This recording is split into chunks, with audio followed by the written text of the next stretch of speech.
There he is. Thank you very much for having me. It's good to see you. Yeah, and you. I see you. You need a haircut as well. Yeah, we should have opened a hairdresser just before lockdown. We would have made a lot of money. Yeah. Luckily, I've got one next door to me, so she sneaks me in. Okay, so how are you? You good? I'm very well, thanks. How are you doing? Coping with the lockdown, all right? Yeah, we on the farm haven't really been affected that much. It's just on the local hardware shops and the spares and those kind of things. It's been a bit of a issue and a bit of a frustration, but otherwise we're carrying on as normal. Okay. All right, I'm just going to do our formalities quickly. My name's Okay. Andrew McKenna. I'm the founder of the African Turf Academy. We're doing an online series during lockdown just to showcase the different opportunities in the turf industry and the golf industry as a whole. Today I've been kindly joined by Neville Wenhold, who's been on the journey that many of our students want to follow. So we want to hear about his experience of this journey from being from South Africa, going through Elmwood, enjoying the RNA support, and ending back up in South Africa and running golf clubs. So thanks for joining us. Okay, so you're gonna kick off now by just giving us a background into how you got into being interested in golf. Some of the things I don't know, so I'm asking you raw as well. Are you a golfer? Did you get into greenkeeping through playing golf, or did you get into it through the farming side? How did you go? Andrew, from a young age, my dad and my brother were both golfers, and I always had the opportunity on Sunday afternoons to go and hack around with them on the golf course. Never really played the course as a sport. I was more a rugby guy, and I was in a motorcycle accident in 2007, which after that I wasn't allowed to play any contact sports anymore, so golf became my sport.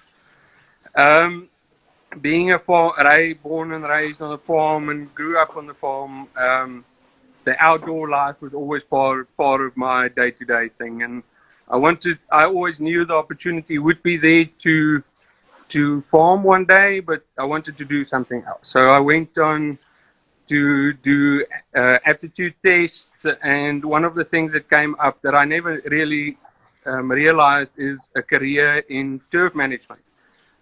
So yeah, I was very keen for that, and I applied for the turf grass management diploma at TUT in Pretoria.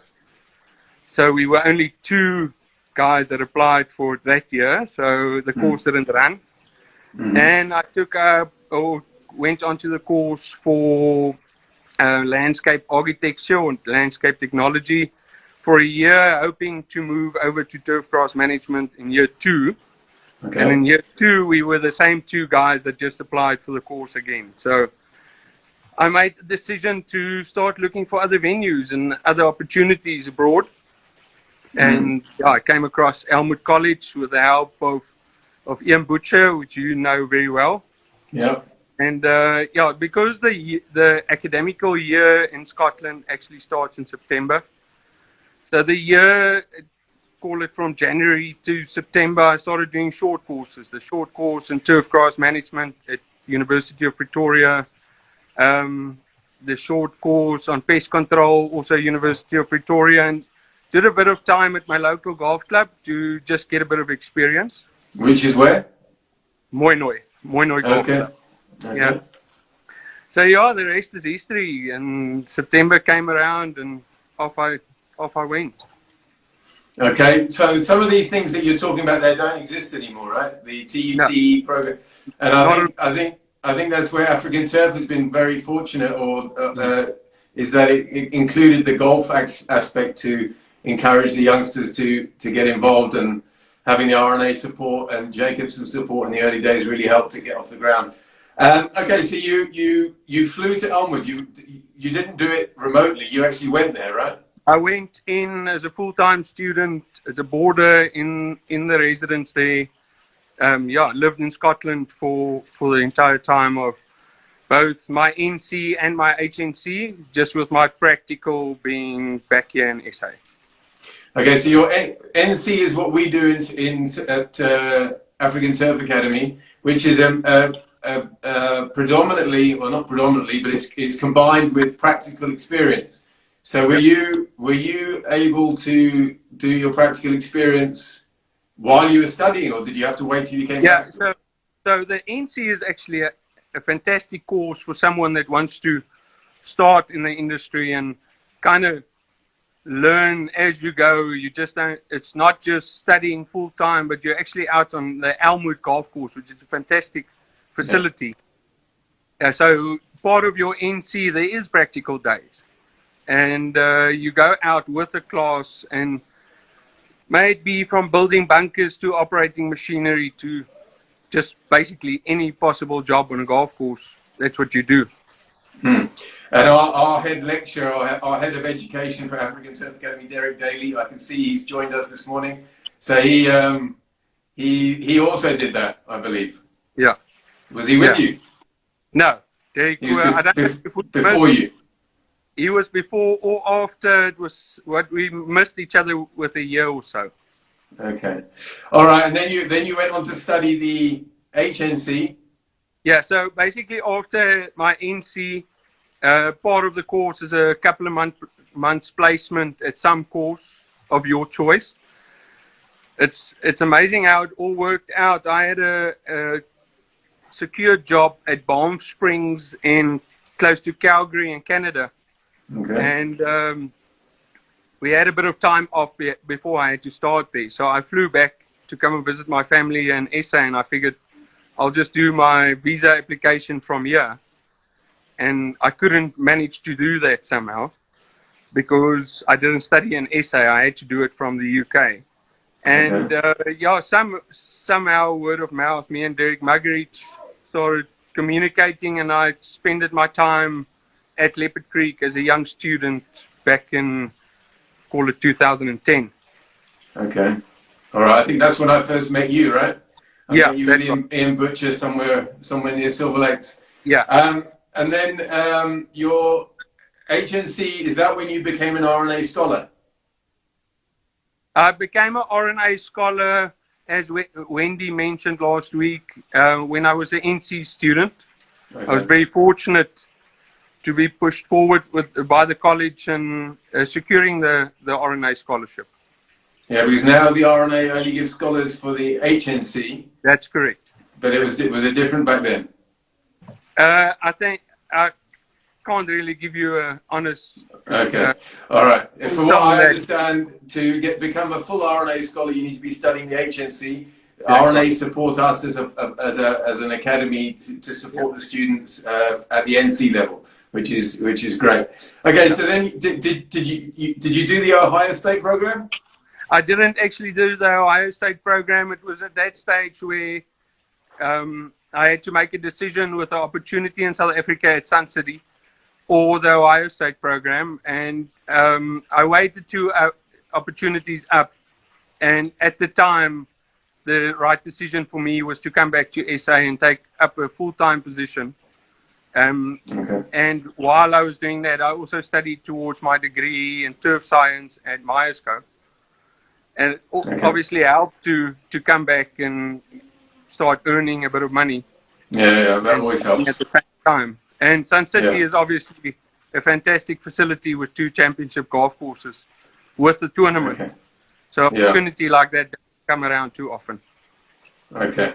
All right. And tomorrow on the interviews, Mike O'Keefe, who runs the Ohio State program, is joining us, which is cool. He's going to get out of bed early. So it's going to be 5 o'clock or 6 o'clock in the morning, but he's keen to do it. Anyway, so hopefully you'll tune in for that. And I see Christian. Yeah, I've known Mike for basically from early days and as an NC student, and Mike, I was obviously at your conference last year and came down to visit us at Leopard Creek, and it was good to see him and good to have him with us. Okay, cool. So guys, if I haven't even done my short questions yet, we've dived in, so I just want to jump back a bit. We're going to do a few basic questions. Rugby or cricket? Rugby. Okay. The sea or the bushveld? Bushveld, all the way. Okay. And for now, St Andrews or Leopard Creek? Oh, Why are you doing it to me, Andrew? No, I can't honestly make a decision. It's two fantastic golf courses, fantastic in their own way. So, sorry, I can't. Okay. Not choosing. Okay. All right. So your relationship with the RNA is obviously very strong, like ours is. Wendy speaks very highly of you. What have been the benefits for you in the journey being an RNA scholar and having their support? Andrew, to be honest, what the RNA do in our industry and what they do for students is just, there isn't words that can explain what the journey is, what the journey has been up to now, and the relationship we have. You know, I went over to Elmwood originally just to go and do my NC because of this cost of studying abroad is obviously huge, and living abroad is very expensive, and the RNA made it possible for me to carry on onto my HNC and then also for my degree in turf science, but not just the financial aspect of the RNA. You know, you have the opportunity to mingle, communicate, network with the elite of the industry, the young professionals out there, and that is meant more than anything else. Then the opportunity that the RNA gives us to go and work at tournaments. I've been to the HSBC Championships, Ladies Championships in Sentosa, Singapore. I was fortunate enough to land the spot on the Ryder Cup team last year with the help of the RNA, 2018. And just the day-to-day communication between the guys. It's not just fellow scholars. It's became friends now. You know, about 350 odd scholars, if I remember correctly, and a lot of us haven't met each other face to face in real life, but we're friends and we communicate and we have our platforms where we can communicate. So no, it's unreal. Yeah, they do a wonderful job for golf. They do, they really do. Okay, so then your journey from the RNA and Elmwood and took you back to Sun City. So what did you do there in Sun City? Did you go straight in as a head superintendent? No, not at all. I went through the ranks there. I spent about 4 years at Sun City. Started off as an assistant superintendent. Then 2 years later, moved up to superintendent at the Lost City. And when the opportunity was there, I moved back down to the Gay Player Country Club as superintendent there. Wow. Sun City was just unreal. So you actually, in your journey through, quite quickly you became looking after a tournament golf course. Yeah, that's almost unheard of, and I'm very thankful for that opportunity. I've been very blessed. Okay, all right. And then how long did it take you before you headed down to work with Derek again, Muggeridge? So I finished up my last Nedbank Golf Challenge, and I moved over to Dubai to work for a company called the Desert Group. So I spent a bit of time with them. Desert Group, yes. Okay. As the agronomist for the company, where we looked after the grow-in of the Trump International Accoya Golf Course in Sport City or Motor City. I was part of the construction of Dubai Hills, which is just won best new course in the world. And then had a couple of other interesting projects like polo pitches for some of the locals and those kind of things. Okay, so how long were you in Dubai for? Well, just over a year. You sound like you should be 100 by now with all these things that you've done. No, just over a year. Funny enough, shortly after I arrived in Dubai, I call it 6 months or so, I got a call from Derek, which was at the time, I obviously knew him with working with him, and he offered me the position and asked when would be suitable for me to join them. They weren't in a big rush, so he wanted to be fair for both sides when I'll be joining them. So my time in Dubai was relatively short if you look at the career-wise. Yeah. So it was just over a year and a half, or just over a year. Okay, and then he brought you back. If I remember rightly, he got promoted, and you took the superintendent job. Is that right? That's correct. That's correct. Yeah. Okay. And what did that entail? Because did you now then go and were you involved in the changing of the grasses, or was that straight away, or was that? So no. What year are we in now? Well, that's a very good question, Andrew. I can't remember. So I arrived, call it about 8 months before the project. Okay. So I was still maintaining the previous golf course, and then went into the project, which was obviously a huge one, and and that started, call it, in September, and we managed to pull the project off and call it 5.5 months or so. Yeah, tell them. I mean, you've got quite a nice audience going here, so you're a popular chap. Just talk us through that process. The grass was it was a standard Kikuyu bent green golf course. I think 007 greens. Kikuyu. Correct me if I'm wrong. I'm kind of guessing a little bit. And you decided to totally revamp with dwarf Bermuda grass. That's correct. So the previous course was A1, A4 bent greens. Okay. And Kikuyu wall to wall. So before I even arrived, obviously Leopard Creek went through the process of building their practice facility and testing a few grasses. It was evident that the native Synodon, or the Bermudas, what do you call it, active, grew quite nicely at Leopard Creek in the area, and that was even before they did the range. It was visible. Derek did a few tests on a couple of courses and a couple of grasses, and decided on Barbados, which is a Synodon, and then went on greens with the Synodon as well, which is an ultra dwarf champion G12, which kind of just worked perfectly with the design Mr. Rupert did. He was looking for fast, firm greens, and that selection was absolutely spot on. Okay. So what happened? Did you strip everything off, or did you kill it off, or what did you do? So basically, in short, is what we did. We killed everything there.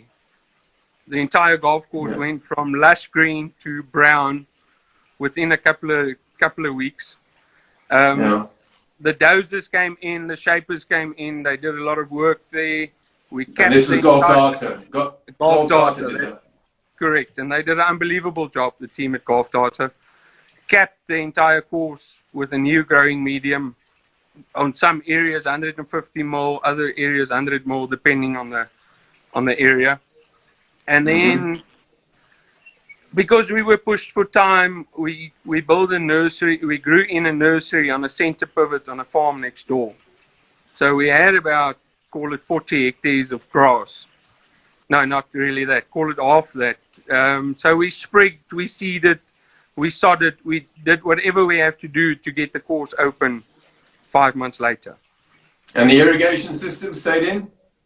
Or new irrigation system? Existing irrigation system, did a few changes to it here and there, but it wasn't a complete revamp of the irrigation system. It was just a few changes here and there, with obviously new grass areas and other grass areas being taken away. Okay, Andrew Hughes is asking, which course is it? We're talking about Leopard Creek near the Kruger National Park in South Africa, where they completely changed the grass type on the golf course, wall to wall, tee to green, on the greens, the whole shebang, and Neville was part of the team that did that. Okay, so when you went to, if you've got any other questions, guys, fire away. I mean, I'm going through my questions here, but please ask Neville. I just want to go back and see if there's any others that we've missed. No. So please feel free to fire in. So did you ever do an Alfred Dunhill of the old course or just the new course? Yes, I volunteered basically from when I worked there as a student. Whenever I was in the country and I had the opportunity to work I'll volunteer. I went down to Derek, and I probably did about three tournaments as a volunteer, one tournament as a superintendent on the old course, and then we obviously had the year where we didn't have a tournament, and then 2 tournaments after. Okay, great. And then, so what did you find the difference between preparing the tournament, the course for the tournament with the old grass compared to the new grass? I wouldn't say a breeze. I wouldn't dare say that. But Okay. you know, with the tournament being in December, with torrential rain at that time of the year on bent greens, it's quite tough to get the speed up without frying them to almost nothing. So with the change, the Synoden Ultra Dwarf just performed unbelievably well under stress, and with the nature of the Ultra Dwarf, you tend to get the speeds up on greens much easier than with bent grass. Okay. And we have, obviously, everyone's got their own way of doing things. We use a finer sand, which is almost unheard of in South Africa, just to help firm up the surfaces. To kind of, a shot going into a green must be a really good shot from a tight lie as a fairway to actually get the ball to stop. If you attack a green from the rough, you're going to have to be a serious golfer to actually get it close. Okay. So it was actually in some ways easier with the new grass than the old grass. I didn't. You can say it. Oh, you didn't find it easier. It was a breeze before as well. It was a breeze before. Yeah, because you hit towards a flag and your ball actually stopped on the previous greens where No, now. Yeah, I mean the preparation of it rather than the playability. Oh, yeah. Well, it will never really be easier. It just gives you more time to work on other details which you couldn't really work on before, if it makes sense. Mm-hmm. Okay. All right. And you're obviously quite a fan of living in remote areas because you live on a farm in Moinoi, and then you've worked at Sun City and then Leopard Creek. Hello, Craig. Craig Haldane has just joined us. So how do you then you went to Scotland? How did you find the difference between living in more of a town and then going back to the bushveld again? Is that not difficult? It's always good to go back to countryside. Countryside has always been my thing. I enjoy it a lot. It was a bit of a something to get used to, especially moving from Sun City to Dubai, where you've got this massive area to move in Sun City, and you move to Dubai and you go and live on a 12th floor of an apartment building. But that was just part of it all, you know. Everywhere I went, and I'm sure where everyone goes, there's benefits and negatives of everywhere you go. So it's never really bothered me too much where I live, because I love what I do, and working in turf is just the ultimate for me. Okay, so obviously from my perspective, I'm trying to generate the next generation of superintendents, and you've walked that path. What advice would you give the youngsters at the African Turf Academy who are keen on following in your footsteps? It's a conversation that could actually go on for days. And to start off with, my grandfather was a farmer, and he's always used the saying a farmer's footsteps in his orchards or in his crops would be like fertilizer for his crops. And I've always taken that over to greenkeeping. And the more time we spend out there, the better our surfaces will get. The more you pick up on small things. So for the youngsters out there, I'll say absolutely spend as much time possible outside and minimize the office work. For the youngsters as well, work hard, work with detail, work with concentration, and tomorrow, if you go back, do it better than you did it today, and the day after, do it better than you did it like the day before. if that makes sense. I think there's a fine line with networking as well. You kind of have to get stuck in your own course and work your course as good as you possibly can, and not necessarily be at every greenkeepers meeting, not be at every golf day that's out there. You have to put the hard work in to earn the respect from your fellow superintendents in your golf courses around you, in your country, wherever it might be. And also, I've always been a firm believer of loyalty from your club have to be proven from you.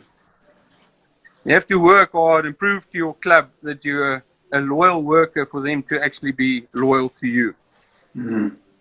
Very good. Again, do you play golf still? So do you walk the golf course and play it and study the course while you're playing? Absolutely. I obviously now in lockdown we haven't had a chance to swing a club in quite a while. Yeah, sure. I guess it's different from each turf manager to a different guy. I've never really been a believer in playing golf in weekdays and work time, but I do, however, like to go and play other golf courses, take a little book with and write down things that I see that I like, and also things that I don't like, so you can learn from that. Okay, yeah, because one of the draw cards into ATA is the playability side, the playing, and a lot of guys find the passion in the turf through the playing, and also I'm a believer that a good greenkeeper should play golf. Doesn't have to be a superstar, but should still participate in the game. I've had a conversation with many greenkeepers. Do I think a good greenkeeper is a better greenkeeper if he's a good player? And that debate goes on and on. I think it has to, so that's why we try and push it from our side. So it's good to hear that you're doing the same. Absolutely, Andrew, and it's just my personal opinion. Everyone's going to have a different opinion about that. I've just always believed that work time is work time, and we have enough time over weekends to get to play a round of golf. And sometimes during the week there is golf days that the club would like you to play in, and then I say yes, absolutely. But for me, it's working in South Africa especially, it's very important to be a leader and to be there with your staff, and your staff to see that you're a hard worker and working with them, rather to be seen every second day on a golf course playing. Very good, yeah. Lead by example. Okay, so what I'm now going to throw some questions at you that I haven't briefed you on. So what do you think makes a good leader? I asked this question to Will Carr the other day from Jacobson. I asked him what does he think makes a good leader. What's your view on that? Andrew, my opinion has always been, especially in greenkeeping, whatever you expect someone to do, you have to be able to do it better.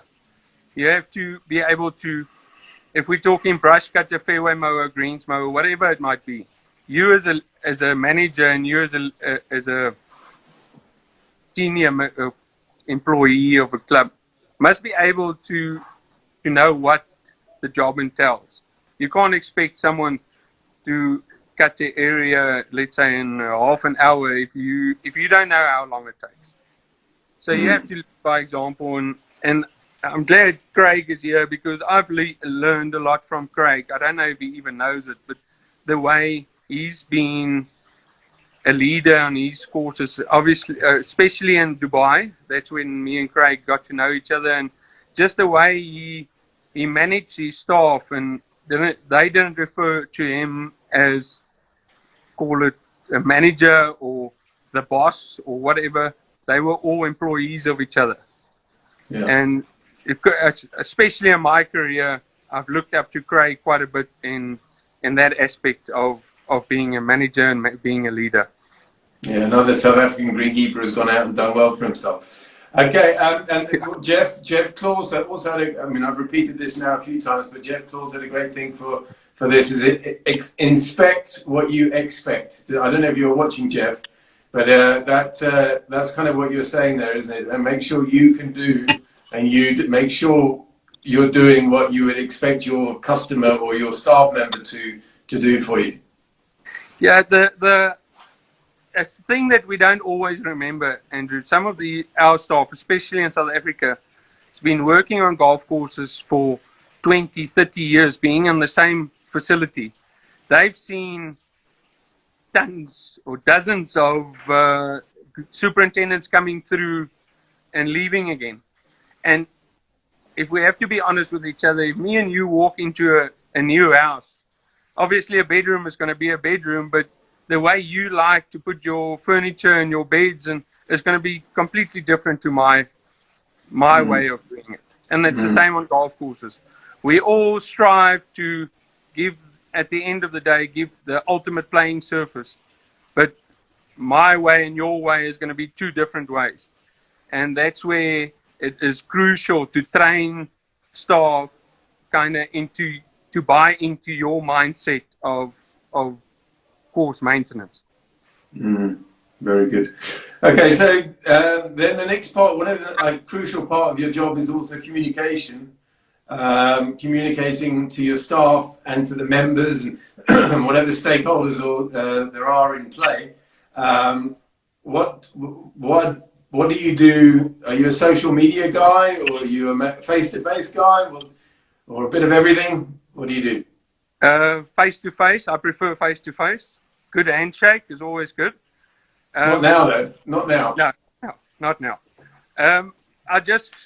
On that point, I would like to come back to your interview with Sue de Swart last week or the week before, where Sue grew up on a farm and she got to speak Zulu, if I remember correctly.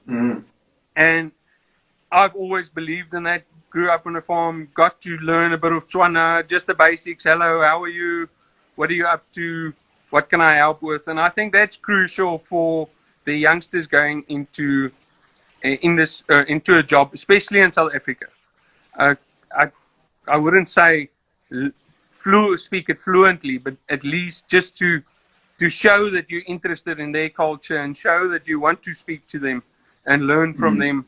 I don't think South African language is a bad thing to learn. Yeah.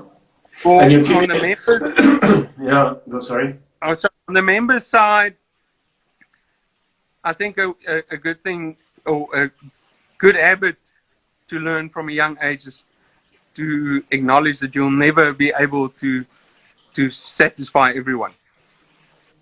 You might walk into a committee meeting where there's 20 people. You might win over 15, but there's going to be 5 that's obviously the scientists themselves that know everything and so on. So what I've always just believed in is whatever decisions you make as a superintendent, turf manager, agronomist, whatever, is whatever you talk about, you have to be confident in what you're selling. And if you don't have full confidence in yourself and to sell whatever idea you would like to sell to a club, you might as well just stop. But that confidence comes from experience and education, though, right?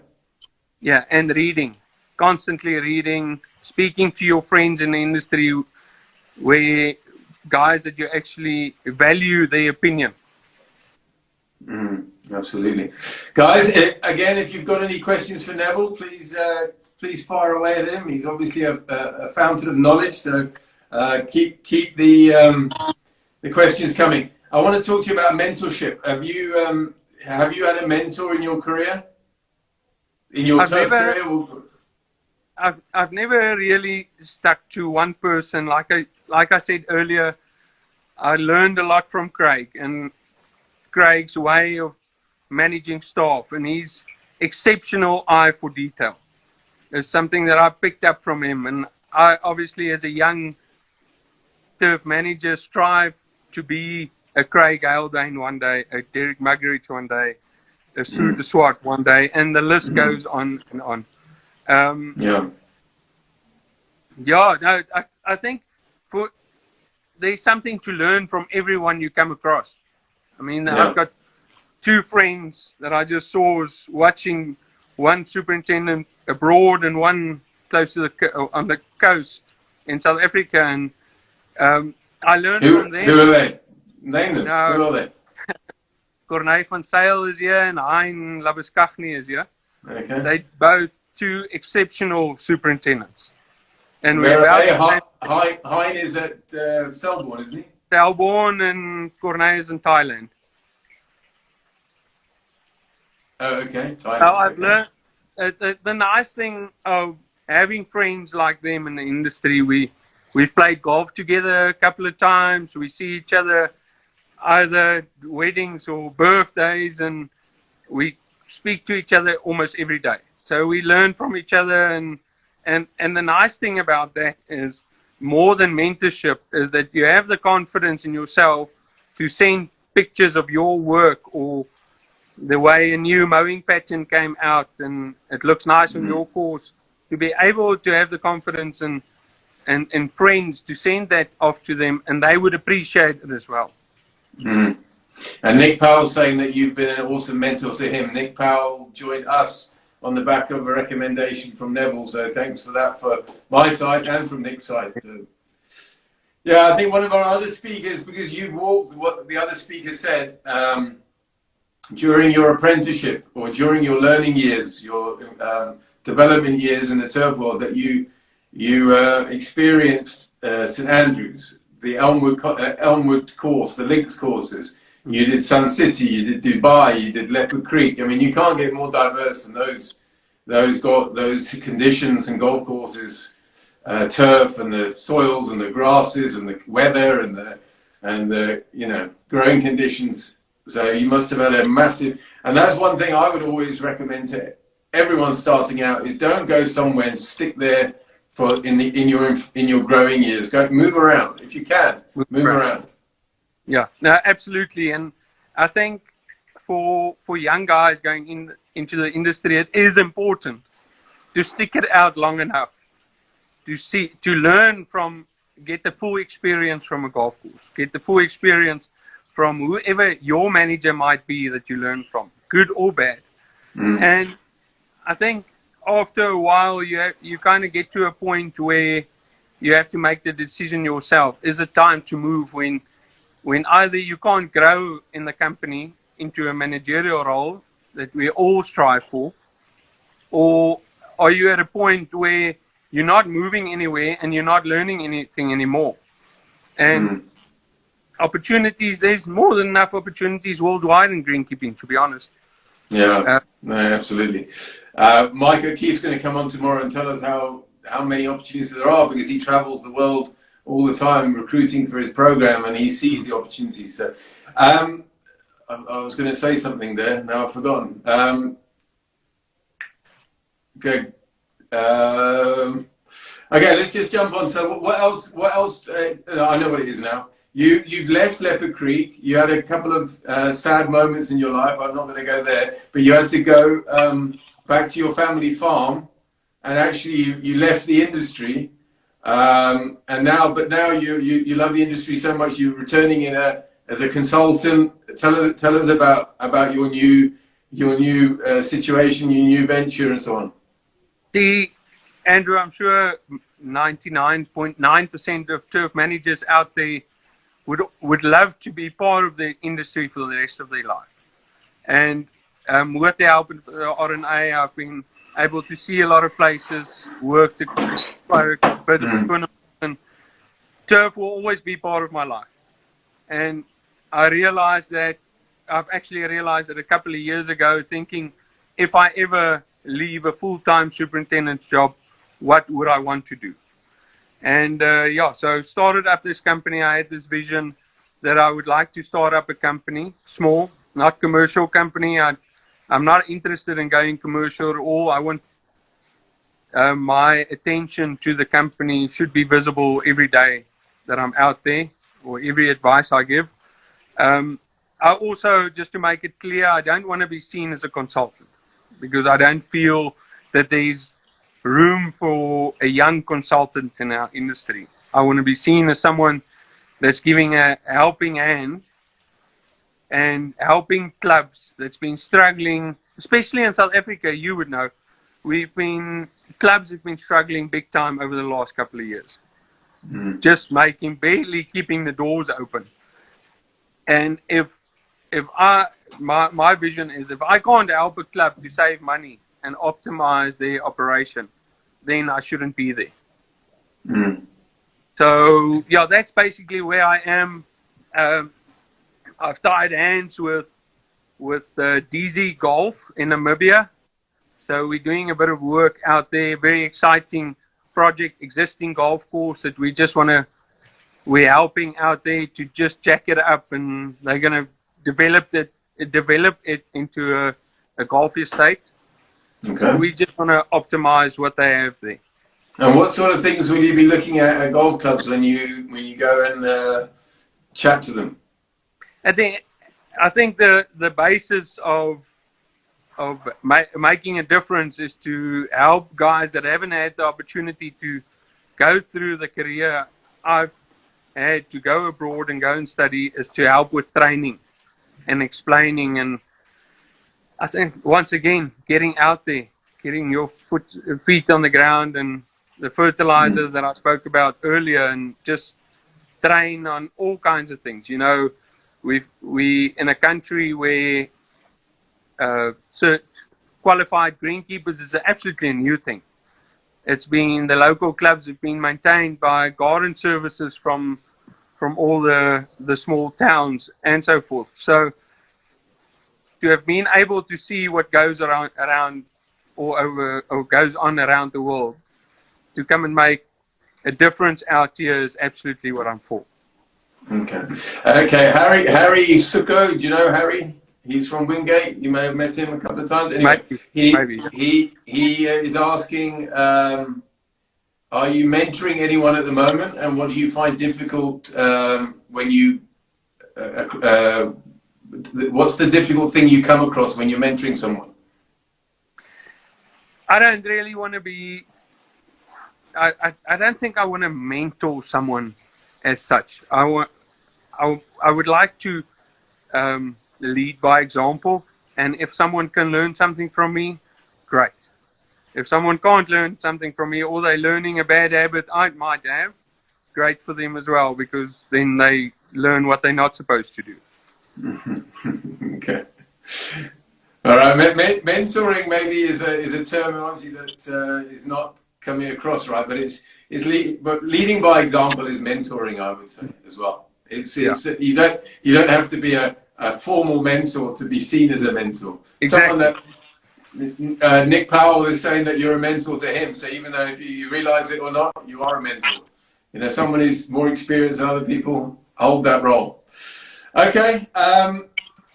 What do you think is going to happen to the industry now? When are we going to play golf again? When are we going to be out there working again? I hope soon.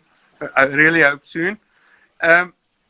Andrew, I think the days after this pandemic and the way forward for clubs are, my opinion, clubs are going to have to take hands and work together. You know, with our rand, the currency against the dollar is obviously not great, and machines are going to get too expensive for a small average club to buy.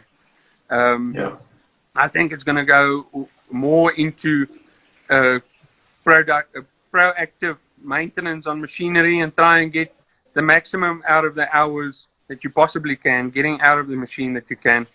And clubs are going to have to start helping each other and sharing costs, because I know of a few clubs that if the lockdown is not lifted anytime within the next 2 to 3 weeks, there's a few clubs that's not going to make it. Yeah, I asked a question on our social media the other night to get some response around the world, who's open and who's closed, and which countries around the world are looking like, just to give us some light at the end of the tunnel. Yeah, I had a few answers. California, Lloyd Martindale, who used to be at Fancourt, is in California now. He answered saying that they're open. The golf courses in Miami and Florida are open. The golf courses in Italy have just opened, which is amazing. This morning, the UK said they're opening on Wednesday, I believe. Ireland are opening next Monday, so I'm just hoping, and the Middle East are open, all under conditions, all under certain regulations and following the due process.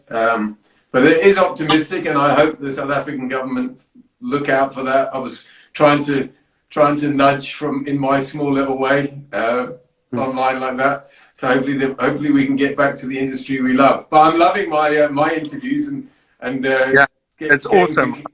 Getting to connect to the industry. All right, Neville, you're obviously a man with loads of knowledge. I'm definitely going to give you a call after this chat. We can chat about some of my ideas. But what social media? How do people get hold of you if they want to ask you advice on something? If they want you as a mentor, how do they get hold of you? As I'm sure most of you can see at the top of the screen is my Instagram handle. Oh, sorry, I disappeared there. They're welcome to send me a message on Instagram, Facebook, and my number is quite available under the turf managers in South Africa. So just ask around, and I'm more than happy to speak to anyone at any point, and even meet up for a coffee when time comes, when we can sit and have a coffee.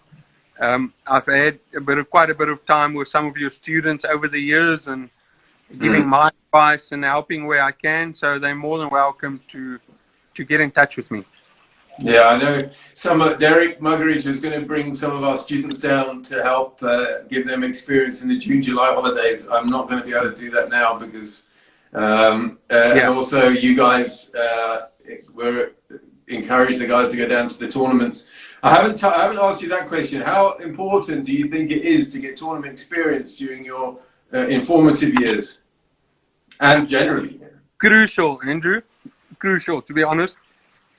Everyone is not in a position to, let's say, for instance, like the RNA that's given me an opportunity more than once to travel all over the world to go and work at tournaments. Everyone is not necessarily in that fortunate position.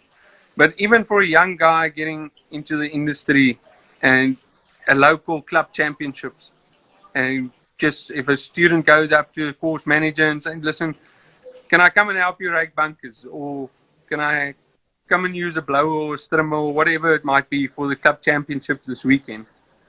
It's crucial. It's absolutely crucial to get that experience. But I think more so is to, if a student has got time, put themselves forward to volunteer for 2 weeks before a tournament at a club. May it be a juniors open or seniors open or club championships, whatever it might be.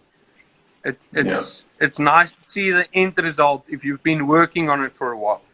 Yeah, almost all the guys that we've sent to the Dubai Desert Classic or the Alfred Dunhill Links or down to you guys at Leopard Creek have all gone on to do really well in the industry so far. And it gives them a great insight into how everything should be done, and then they can filter that down to doing it on a day-to-day basis. So they come back with a lot of excitement as well, and enthusiasm, passion. Drives the passion.